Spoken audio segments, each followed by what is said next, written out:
Menyambut kebenaran firman Tuhan, kita akan pujian Yesus kami puji.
kasih Bapak Ibu atas kehadirannya, atas semangatnya.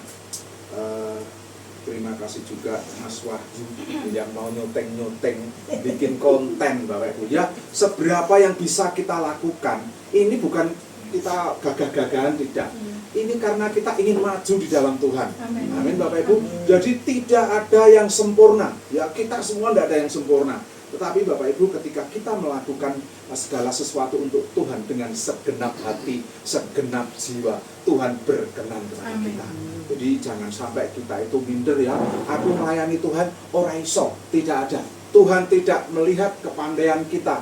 Tuhan melihat hati kita, ya.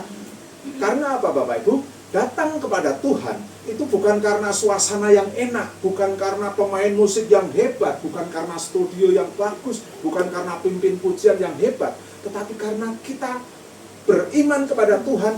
Di situ Tuhan hadir dalam hati kita. Amin Bapak Ibu.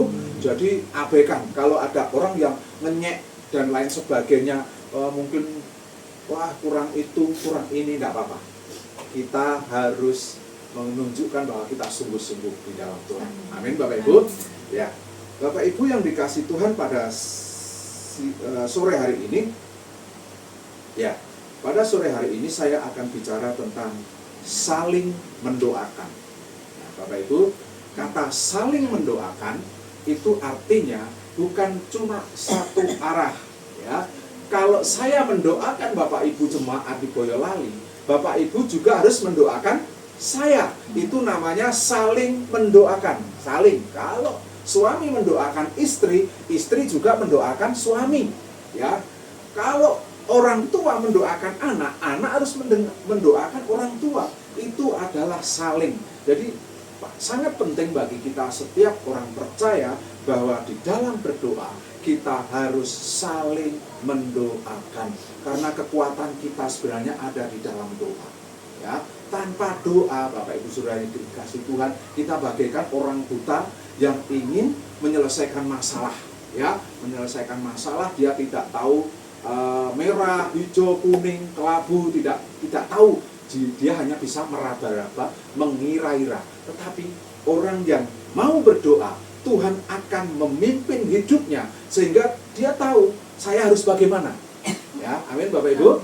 Nah, saya kira saling mendoakan ini sangat penting bagi setiap jemaat Tuhan atau orang-orang yang mengaku dirinya percaya. Orang yang mau saling mendoakan sudah pasti dia memiliki hati yang damai, ya. Kalau saya tidak suka dengan Mas Wahyu, itu mungkin saya susah untuk mendoakan. Karena apa? Nggak suka gitu. Tetapi Tuhan itu mau bahwa kita tidak boleh saling membenci, saling mendengki, tetapi justru saling mendoakan. Ya, amin Bapak Ibu. Amin. Bapak Ibu mau saling mendoakan? Amin. Ya, kita akan lihat dulu di dalam Yakobus 5 ayat 16 sampai 18. Yakobus 5 16 sampai 18. 3 ayat. Mari, silahkan yang sudah ketemu dibaca dengan keras. Yakobus 5 ayat yang 16 sampai 18. Karena itu hendaklah kamu saling mengaku dosamu dan saling mendoakan supaya kamu sembuh. Doa orang yang benar bila dengan yakin didoakan sangat besar kuasanya. Elia adalah manusia biasa sama seperti kita, dan ia telah bersungguh-sungguh berdoa supaya hujan jangan turun, dan hujan pun tidak turun di bumi selama 3 tahun dan 6 bulan. Lalu ia berdoa pula, dan langit menurunkan hujan, dan bumi pun mengeluarkan buahnya. Ya, Bapak Ibu yang dikasih Tuhan, ini sangat jelas ya. Coba Bapak Ibu perhatikan ayat 16. Kita akan perhatikan ya anak ayat 16 dulu. Karena itu hendaklah kamu saling mengaku dosamu. Jadi di dalam berdoa itu yang pertama kita harus saling mengaku dosamu. Yang kedua saling mendoakan supaya kamu sembuh. Artinya ada 3 hal ini. Ini supaya kamu sembuh ini tidak akan pernah terjadi di dalam hidup kita tanpa kita saling mengaku dosa, tanpa kita saling mendoakan. Ya, jadi Bapak Ibu, kita itu ingin sembuh. Bapak Ibu ingin sembuh? Ya. Kata sembuh itu bisa diberikan makna secara rohani, secara alegoris, istilahnya seperti itu ya. Sembuh itu bukan berarti loh aku sehat kok, saya tidak punya masalah apa-apa kok. Buat apa saya sembuh kok aku sehat gitu ya. Ini bisa secara rohani Bapak Ibu ya. Jadi kesembuhan secara rohani maupun jasmani itu sangat tergantung bagaimana kita saling mengaku dosa, dan saling mendoakan. Jadi Bapak Ibu yang dikasihi Tuhan, dalam hal ini ada 3 perkara yang akan kita pelajari, atau 3 pesan yang dapat kita petik dari ayat ini Bapak Ibu. Yang pertama adalah saling mengaku dosamu. Kita lihat dulu satu ayat, yaitu di dalam 1 Yohanes 1 ayat 9. 1 Yohanes 1 ayat 9. Monggo, sudah ketemu. Jika kita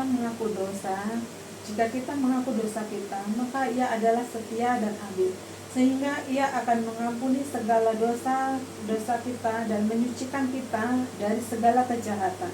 Ya, Bapak Ibu, yang pertama adalah saling mengaku dosa. Ya, ayat ini dikatakan dengan jelas, jika kita mengaku dosa kita, maka Ia atau Tuhan adalah setia dan adil. Nah, Bapak Ibu yang dikasihi Tuhan, mengaku dosa ini adalah satu gambaran kerendahan hati seseorang atau orang percaya. Orang yang tidak mempunyai kerendahan hati, dia tidak akan pernah merasa bersalah. Dia tidak akan pernah merasa bahwa aku berdosa. Yang berdosa itu orang lain, yang salah itu orang lain. Ini adalah orang yang tidak mempunyai kerendahan hati. Tetapi Bapak Ibu Saudara yang dikasihi Tuhan, untuk mengaku dosa, setiap anak Tuhan harus mempunyai kerendahan hati. Karena di dalam Alkitab dikatakan bahwa setiap manusia telah berbuat dosa. Diakoni utawa ora diakoni, setiap orang sudah berbuat dosa dan kehilangan kemuliaan. Tidak ada yang baik di dalam hidup kita. Justru kalau kita mengaku saya ini orang baik, Bapak Ibu, kita ini adalah orang yang sedang jatuh dalam dosa kesombongan. Karena sebenarnya kalau kita telusuri, kita itu tidak ada yang baik. Siapa? Pendeta sekalipun tidak ada yang baik. Di hadapan Tuhan, kita ini adalah orang-orang yang berdosa. Untuk itu Tuhan menuntut kita supaya kita saling mengaku dosa. Ya, jika kita mengaku dosa, maka Ia setia dan adil. Setianya di mana? Ya Bapak Ibu lihat bagian yang B. Sehingga Ia akan mengampuni dosa kita dan menyucikan kita dari segala kejahatan. Kalau kita mengaku dosa, Dia mengampuni kita. Amin Bapak Ibu. Dia mengampuni kita, itu tanda sebuah kesetiaan. Tetapi Bapak Ibu Saudara yang dikasihi Tuhan, Tuhan itu selain setia, Dia juga adil. Artinya Tuhan tidak akan membiarkan kita melakukan segala dosa. Kalau adil, berarti Dia itu akan menghukum setiap dosa yang kita perbuat. Ada konsekuensi, bukan hukuman ya, mungkin terlalu berat ya. Ada konsekuensi dari dosa yang kita buat, karena Dia itu setia dan adil.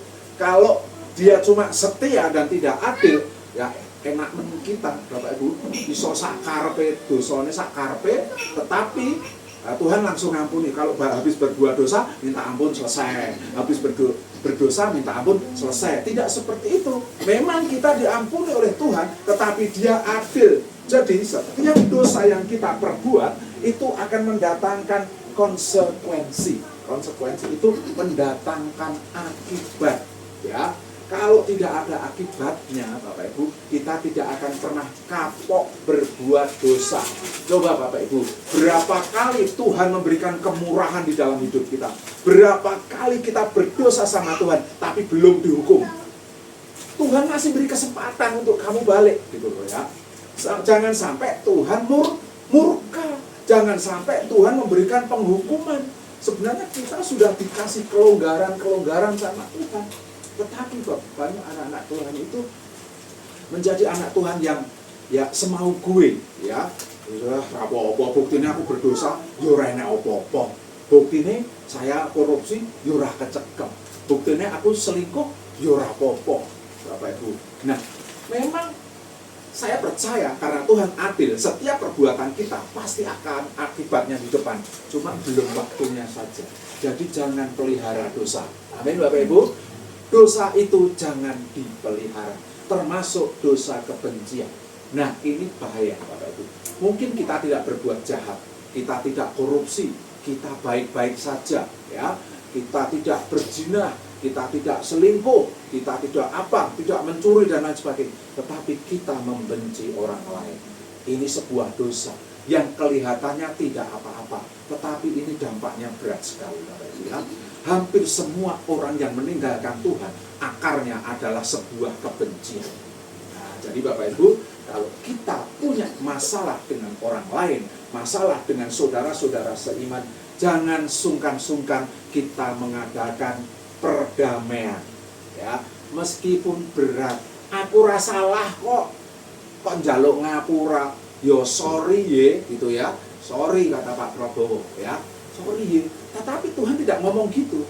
Tuhan sebenarnya sedang mengajar kita bukan masalah benar atau salah, tetapi respon kita bagaimana.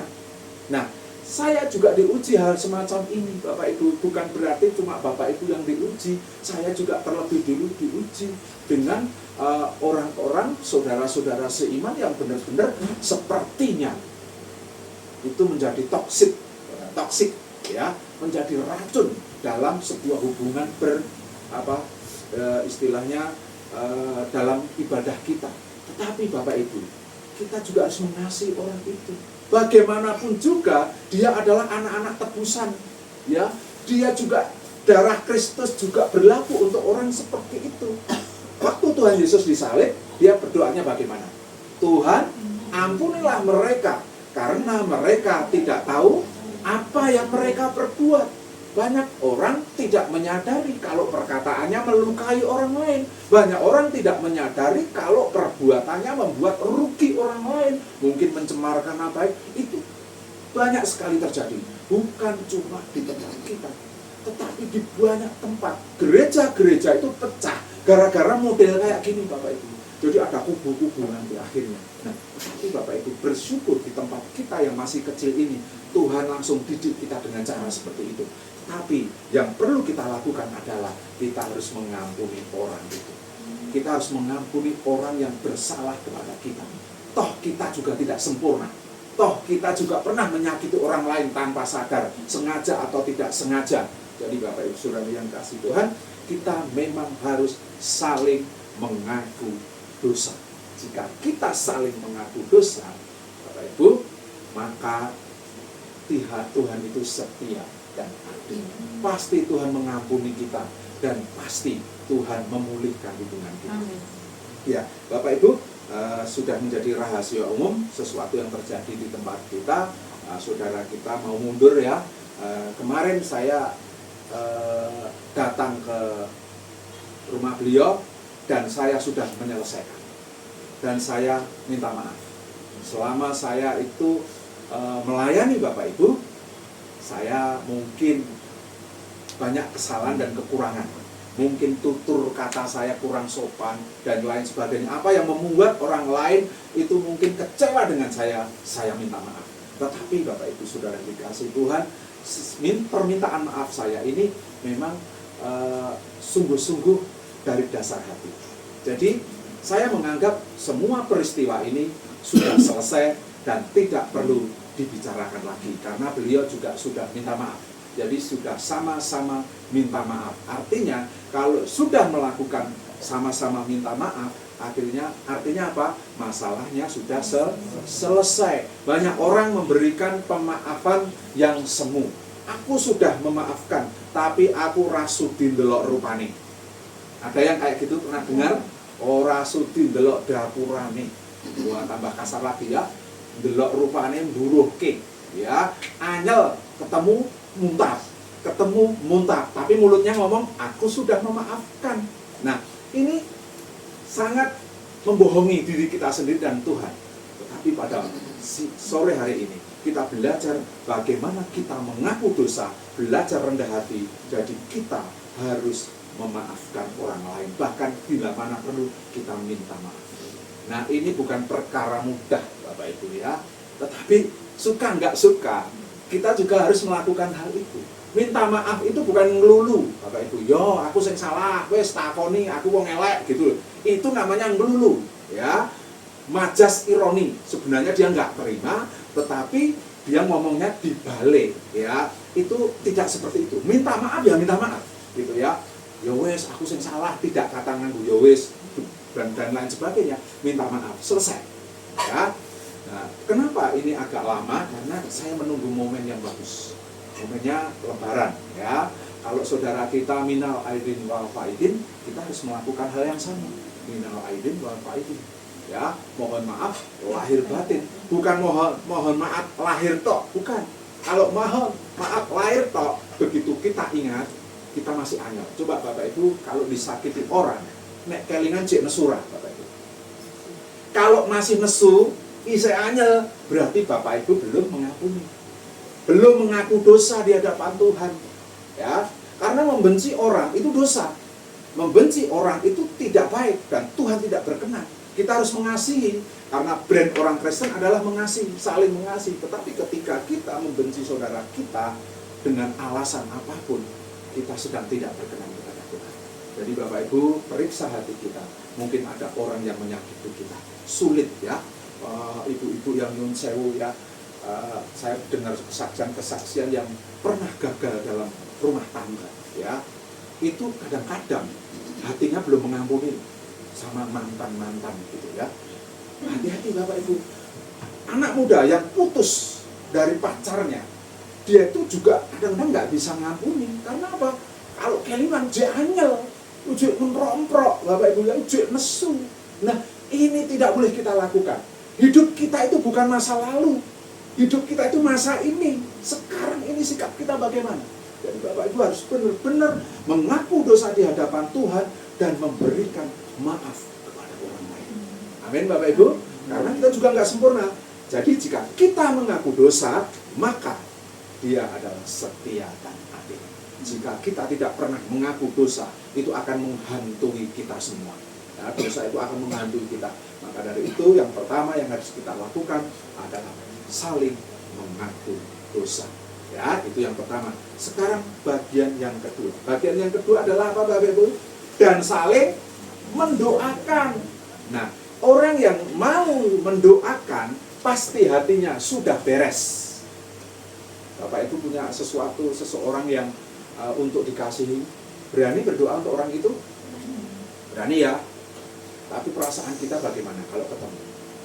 Susah. Saya itu pernah membenci seseorang Bapak Ibu ya. Waktu saya kerja, saya itu berantem sama satpam. Ya, namanya Pak Didit waktu itu. Wah, satpam ini arogannya minta ampun Bapak Ibu ya. Padahal ya cuma satpam. Ya mau jadi polisi ini lakon gitu. Kemelindene ngumpuli polisi, ngumpuli tentara Bapak Ibu. Sewenang-wenangnya orang umum Bapak Ibu. Semua disakiti sama dia. Wah, dan saya itu bencinya minta ampun. Saking gedengnya Bapak Ibu. Kalau lihat dia itu mumeti saya Bapak Ibu. Burung di kapal pakai mumet. Tapi waktu itu saya itu masih remaja ya, umur saya paling masih 23 atau 24 dan dia sudah bapak-bapak umur 40, badannya gede. Ya saya kalau mau berantem tuh takut saya. Jujur saya takut karena dia lebih gede dari saya. Lebih gede dan bawa pistol. Waktu itu satpam masih bawa pistol ya. Arogan, semua diperintah saya, dibully habis-habisan. Setelah itu apa yang terjadi? Sejak saat itu saya membenci, saya mengutuki dia. Mudharo sisan, wah, ya, cara kasarnya kayak gitu. Kata-kata jelek itu selalu keluar. Tapi pada satu titik Bapak Ibu, saya itu sifat gila saya muncul Bapak Ibu. Jadi waktu saya training itu ada tes kegilaan namanya. Cara gampangnya gitu lah. Tes yang psikologi pasti tahu ya, umumnya pasti tahu. Ada assessment itu untuk mendeteksi kalau kamu itu nanti kepepet, kira-kira apa yang kamu lakukan gitu loh. Tesnya itu banyak. Ternyata saya memiliki kegilaan yang luar biasa. Nek wes buteng, nekat. Bapak, saya nggak bangga Bapak Ibu, karena ini karakter iblis, karena ini karakter daging Bapak Ibu ya. Ternyata saya terjadi waktu itu Bapak Ibu, terjadi waktu dia ketemu sama saya, dia mulai bully saya ambil helm saya banting di depan dia. Wah, helm itu tadi awalang-walang Bapak Ibu. Wah, ambiar. Sejak saat itu saya bertekad, sing mati kamu atau saya.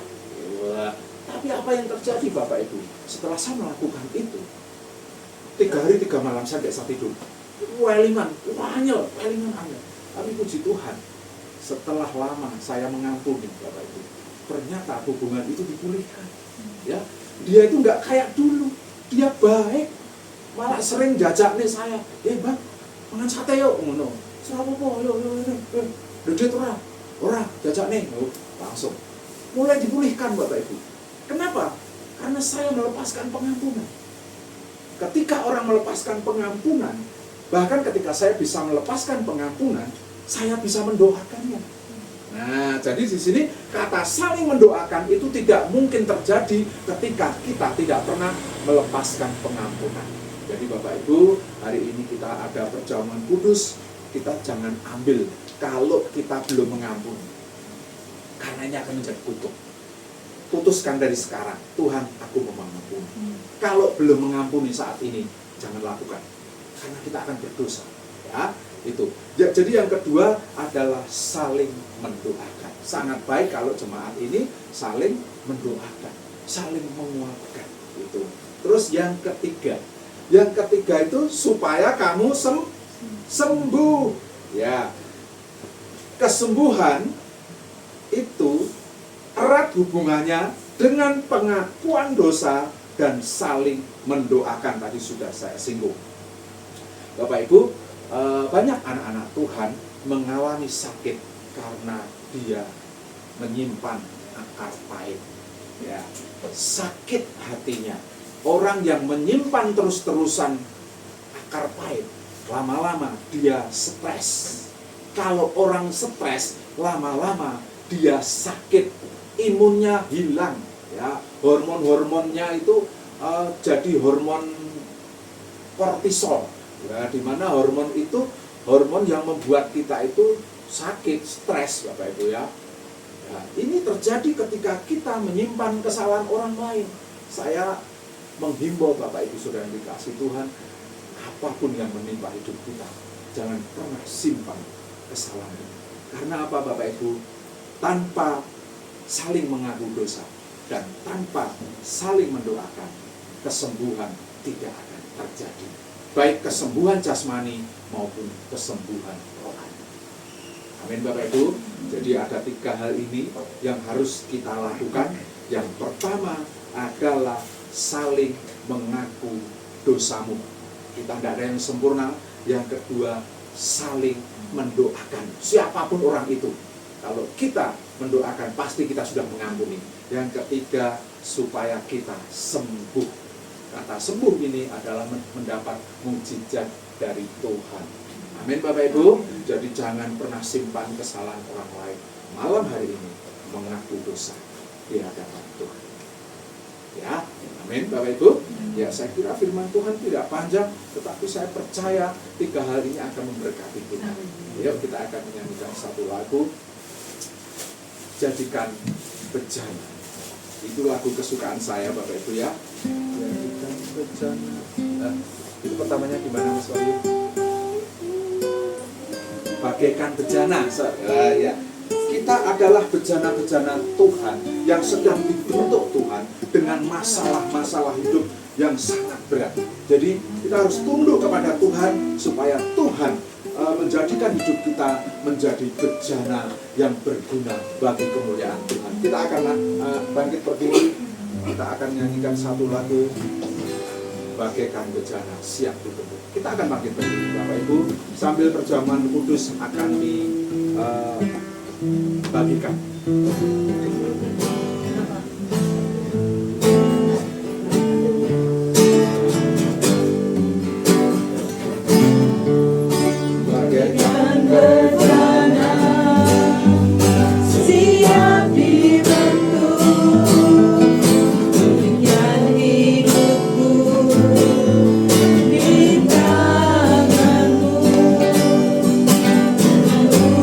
Urapan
kami minta perjamuan kudus untuk dibagikan.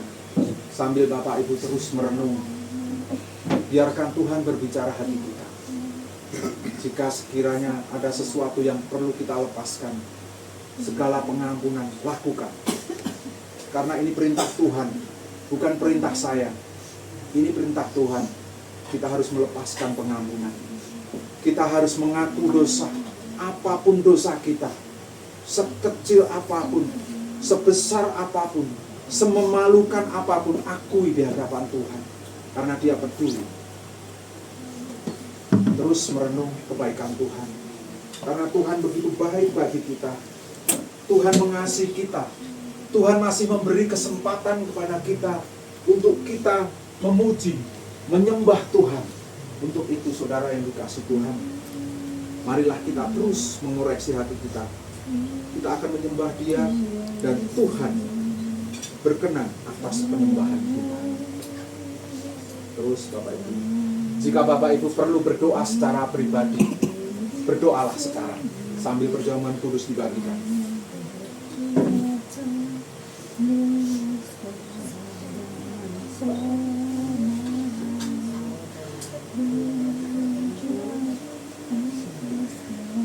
Terus lakukan, karena Tuhan ada di sini. Betapapun suasana tidak enak, betapapun panas suasana ini, betapapun tidak nyamannya keadaan kita, tetapi ingat di dalam hati kita ada Tuhan. Tuhan ada di dalam hati kita. Berbicaralah kepadanya. Mintalah sesuatu sesuai dengan kehendak Tuhan dengan tulus dan sungguh-sungguh. Minta. Oh, terima kasih. Terima kasih. Jika saudara harus minta berkat sama Tuhan, lakukan. Tuhan, aku butuh berkat-Mu.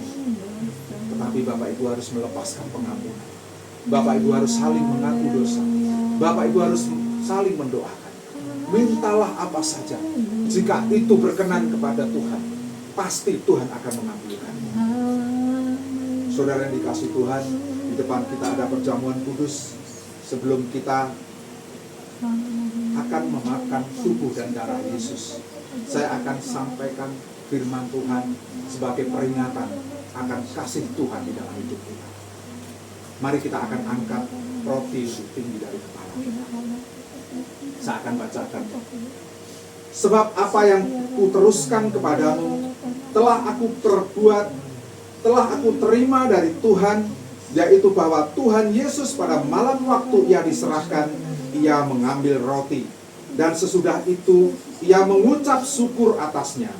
Ia memecah-mecahkannya dan berkata, inilah tubuhku yang diserahkan bagi kamu. Perbuatlah ini menjadi peringatan akan aku. Saudara yang dikasihi Tuhan, percayakah bahwa ini tubuh Kristus? Mari kita makan bersama-sama dalam nama Tuhan.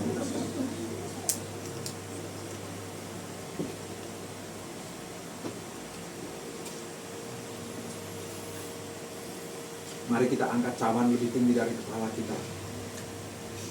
Demikian juga Dia mengambil cawan sesudah makan, lalu berkata, cawan ini adalah perjanjian baru yang dimeteraikan oleh darahku.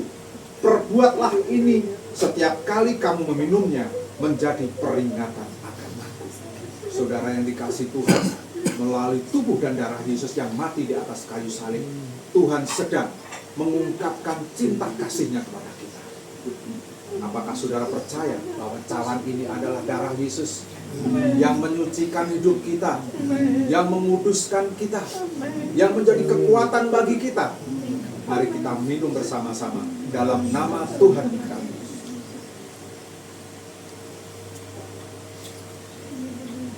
Terus dalam posisi doa. Terima kasih Bapak, terima kasih. Tuhan telah begitu baik bagi kami. Tuhan telah menjamah setiap hati kami. Baik kami merasa atau tidak merasa, kami percaya Tuhan hadir di tempat ini. Dan Tuhan sedang menjamah kami. Tuhan sedang memproses hidup kami untuk ke arah Kristus. Terima kasih Bapak.